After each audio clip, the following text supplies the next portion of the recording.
नमस्कार मंडळी, पुन्हा एकदा आपल्या यश अँड मॉम चॅनलवरती माझ्या नवीन एका व्हिडिओमध्ये तुम्हा सगळ्यांचं खूप खूप मनापासून स्वागत करते।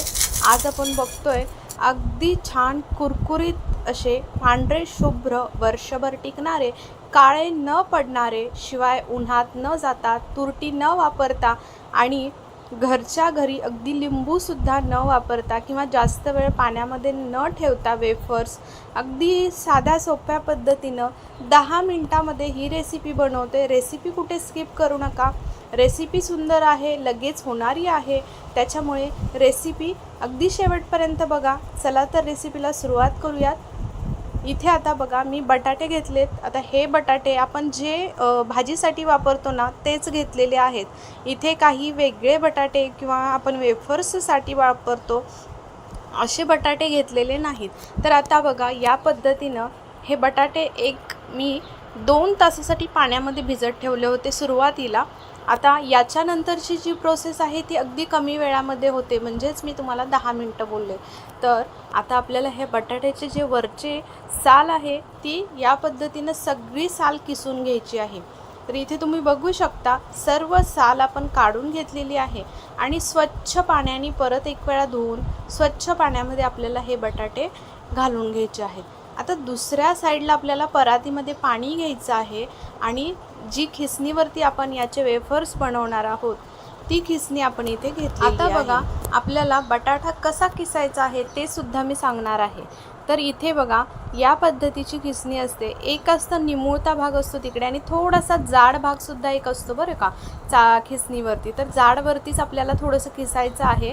तर या पद्धतीने मी जो आत्ता भाग दाखवला तुम्हाला, मी जो बटाटा दाखवते किसून, तर या पद्धतीनं तुम्ही जर किसलात ना तर अगदी छान गोल गोल अंडाकारमध्ये मस्त पडतात। आणि जर तुम्हाला लांब लांब असे पाडायचे असतील, उभे लांब असे, तर तुम्ही आहे ना कोपऱ्यावरती जे पहिलं मी तुम्हाला दाखवली त्या दिशेने तुम्ही पाडू शकता। इथे बघू शकता आता हा बटाटाच आपला असा या पद्धतीचा लंबोळका आहे, त्याच्यामुळे आपल्या हे बटाट्याचे चिप्स या पद्धतीने पडणार आहेत। आपल्याला बटाटा किसताना मी तुम्हाला इथं दाखवलं कशा पद्धतीने किसलेला आहे। आपल्याला हात फक्त पुढे न्यायचा आहे, परत तो पाठी आणायचा नाही।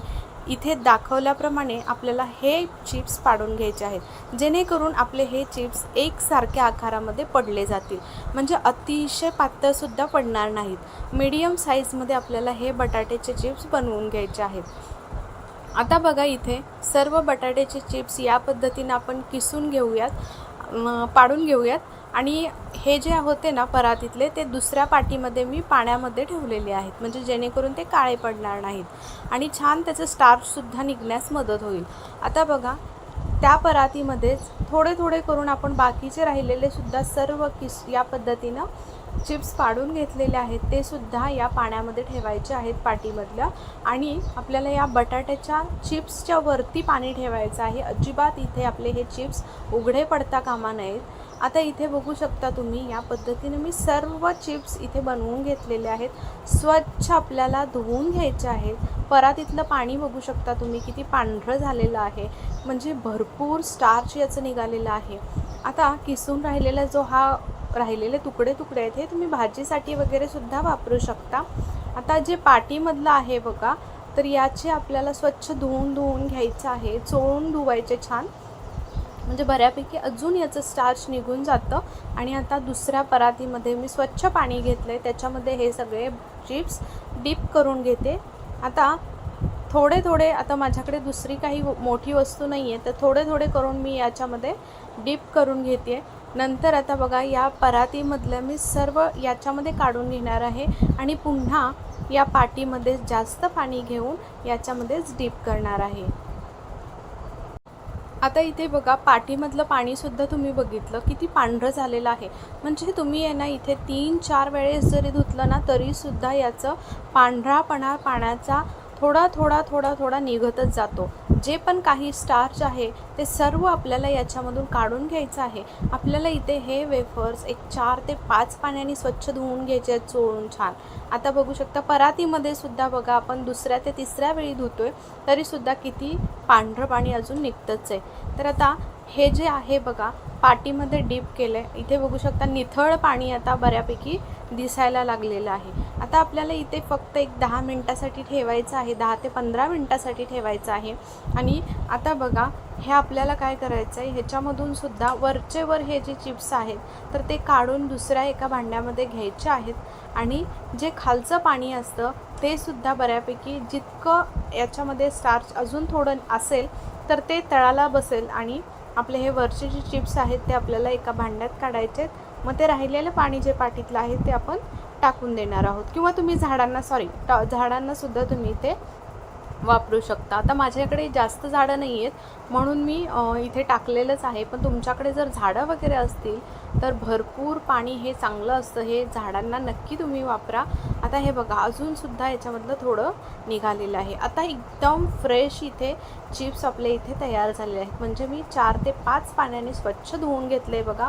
आता आपल्याला पाण्यामध्येच ठेवायचे आहेत जोपर्यंत आपली पुढची प्रोसेस होत नाही. आता इथे बघा मी एका मोठ्या टोपामध्ये पाणी गरम करायला ठेवलं होतं. पाणी छान, पाण्याला उकळी सुटायला लागलेली आहे. अशा वेळेस आपल्याला हे बटाट्याचे जे चिप्स बनवून घेतलेले आहेत ते आपल्याला काय करायचे आहेत, एका चाळणीवरती काढून घ्यायचे आहेत. पूर्ण त्याचं पाणी निथळवून घ्यायचं आहे. आता मी हे टोप खाली गॅस चालूच आहे आणि आपल्याला हे जे निथळवून घेतलेले चाळणीवरती जे चिप्स आहेत तर ते आता आपल्याला पाण्यामध्ये घालायचे आहेत. त्याच्या अगोदर आपल्याला पाण्यामध्ये काही थोडंसं मीठ घालायचं आहे. इथे आपण तुरटी किंवा अजिबात लिंबू वगैरे असं काहीही वापरणार नाही आहे, त्यामुळे बघा फक्त आपल्याला चवीनुसार मीठ घालायचं आहे. आता मी इथे 3 चमचे मीठ घालणार आहे सुरुवातीला. हा 3रा चमचा मी घातलेला आहे. छान बघा आपल्याला फक्त एक वेळा हलवून घ्यायचं आहे. 3 ते 4 चमचे घातले मी आणि हलवून घेऊया. नंतर ना आता मी आहे ना थोडंसं इथे चाकून बघितलं तर मिठाचं प्रमाण मला थोडंसं कमी वाटलं. इथे मी 2 किलो बटाटे घेतले होते, त्यामुळं ना तुम्ही तुमच्या अंदाजाने इथे मीठ वापरा. मीठ वापरल्यानंतर बघा मीठ घातल्यानंतर छान हलवून घेतलं. इथे तुम्ही मोठं मीठसुद्धा वापरू शकता बरं का तुमच्याकडं असेल तर. आता हे चिप्स होते ना ते सगळे आपल्याला या पाण्यामध्ये घालून घ्यायचे आहेत या पद्धतीनं आणि छान खालवर करून घ्यायचे, जेणेकरून अगदी छान सगळीकडून मस्त वाफले जातील, छान शिजले जातील. आपल्याला इथे फक्त हे वेफर्स 80% शिजवायचे आहेत, म्हणजे फक्त आपल्याला इथे 4 ते 5 मिनटं आपल्याला हे झाकण ठेवून आपल्याला शिजवून घ्यायचे आहेत. खालवर करून घ्यायचं मध्ये म्हणजे अगदी सगळे एकसारखे हे वाफले जातात. आता मी तुम्हाला याच्यातील एक काढूनसुद्धा दाखवते. या पद्धतीनं आपले छान कलरसुद्धा बघू शकता चेंज झालेला आहे आणि छान असं पाण्यालासुद्धा वरती फेस आलेला आहे, उकळी फुटायला चालू झालेली आहे. यावेळी आपल्याला गॅस बंद करायचा आहे, पण त्या अगोदर आपण चेक करतो आहे इथे वेफर्स कशा पद्धतीने शिजलेले आहेत. तर या पद्धतीनं असे दुमडून बघायचे, म्हणजे पटकन तुटत नाहीत पण लवचिक आहेत, म्हणजे दुमडत आहेत. तर या पद्धतीनं असे झाले की अजून एक वेळा मी सांगते, समजत नसेल तर आपण थोडासा त्याचा तुकडा मोडून बघायचा. बघू शकता अगदी छान असा रोल होतो आहे ह्याचा. तुकडा मोडून बघायचा तर तुकडा पटकन मोडला जातो आहे, म्हणजे अगदी 80% इथे छान असे शिजलेले आहेत. तर आता आपल्याला गॅस बंद करायचा आहे. इथे मी गॅस बंद करून देते आणि हे जे वेफर्स आहेत ते आपण एका चाळणीवरती परत काढून घेणार आहोत. पूर्णपणे याचं पाणी निथळवून घेणार आहोत. या पद्धतीनं सगळे आपण काढून घेऊयात. तोपर्यंत मला सांगा, तुम्ही आपल्या चॅनलला सबस्क्राईब केलं की नाही? केलं असेल तर ठीक आहे, नसेल केलं तर पटकन करून घ्या, म्हणजे माझे असे येणारे छान छान व्हिडिओ तुम्हाला रोज पाहायला भेटतील. आणि व्हिडिओ आपला थोडा जरी आवडत असेल तर नक्की व्हिडिओला लाईक करत जावा, चॅनललासुद्धा सबस्क्राईब करून एक छानशी कमेंट करूनसुद्धा सांगत जावा, म्हणजे कसं छान वाटतं. छान कमेंट आल्या की तितकंसं बरं वाटतं.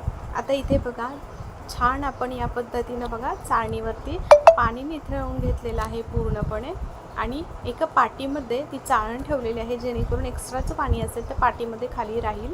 आता बघा इथे मी कॉटनचं एक बेडशीट अंथरलेलं आहे. तुमच्याकडे कॉटनची साडी वगैरे असेल तर तुम्ही इथे अंथरू शकता. आपल्याला इथे प्लास्टिकचा पेपर वापरायचा नाही, जे पण कॉटनच्या गोष्टी असतात हलक्या त्याच वापरायच्या आहेत. आता हे चिप्स आपल्याला इथे गरम आहे तेव्हाच आपल्याला हे सगळे या पद्धतीने एक एक करून सुट्टे करून घालून घ्यायचे आहेत। घालताना फक्त थोडंसं अंतर ठेवायचं, म्हणजे छान अगदी हवा लागली जाते आणि घरामध्ये सुद्धा अगदी छान पद्धतीनं सुकले जातात। बघू शकता तुम्ही, आपण इथे अजिबात तुरटी वापरली नाही किंवा अजिबात इथे लिंबू वापरला नाही किंवा वेफर्स बनवून झाल्याच्या नंतरसुद्धा 2-2 तास 3-3 तास किंवा रात्रभरासाठी खूप जण ठेवतात, असं अजिबात न करता अगदी तुरंत केलेले आहेत। तर इथे आता बघा, आपले हे मी 2 दिवस छान असे सुकवून घेतलेले आहेत। एक दिवस छान फॅनखाली सुकवले आणि दुसऱ्या दिवशी उन्हामध्ये सुकवून घेतलेले आहेत। आता इथे मस्त आपले छान असे सुकलेले आहेत, तरीसुद्धा मी अजून एक ऊन देणार आहे छान कडकडीत। त्या अगोदर इथे बघू शकता, आपले ही पुरणाची चाळण भरून इतकं आपल्या हे इथे वेफर्स बनून तयार झालेले आहेत। आता इथे तुम्हाला थोडंसं पिवळसर कलर दिसत असेल, पण काहीच हरकत नाही, अगदी तेलामध्ये टाकले की छान अगदी मस्त पांढरे शुभ्र फुलतात आणि छान सुकलेले सुद्धा आहेत। बघू शकता, 1.5 ते 2 किलोच्या प्रमाणामध्ये एवढे आपले इथे वेफर्स बनवून तयार झालेले आहेत। कमीत कमी वेळामध्ये छान रेसिपी तयार होते। आता बघा, तेल कडकडीत गरम करायला ठेवलं होतं, तेलसुद्धा छान गरम झालं। त्याच्यानंतर आपल्याला याच्यामध्ये हे वेफर्स घालून घ्यायचे आहेत। लगेच आलटीपलटी करून मस्त छान तळून काढलेले आहेत। इथे बघू शकता, अगदी छान असे मस्त झालेले आहेत, काळे पडलेले नाहीत किंवा लालसरसुद्धा जास्त उठलेले नाहीत, मस्त इथे वेफर्स बनवून तयार झालेले आहेत। अगदी दुसरी बॅचसुद्धा एक दाखवते। या पद्धतीनं नक्कीच तुम्हीसुद्धा माझ्या या पद्धतीनं झटपट वेफर्स बनवू शकता।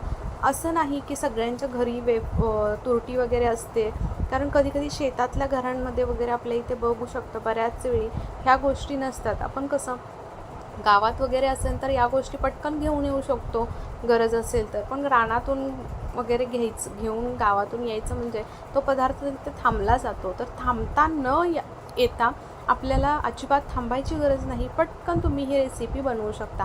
तर रेसिपी कशी वाटली ते मात्र जरूर कमेंटमध्ये कळवा। इथे मी तोडूनसुद्धा दाखवते, खूप सुंदर झाले होते आणि खायला म्हणाल तर अगदी याच्यावरती थोडंसं चटपटीत बनवले की अगदी आपण जे बाहेरून विकत पॅकेटमधले आणतो अगदी त्या चवीचे तयार होतात। लहान मुलांनासुद्धा तुम्ही या पद्धतीचे चटपटीत बनवून देऊ शकता।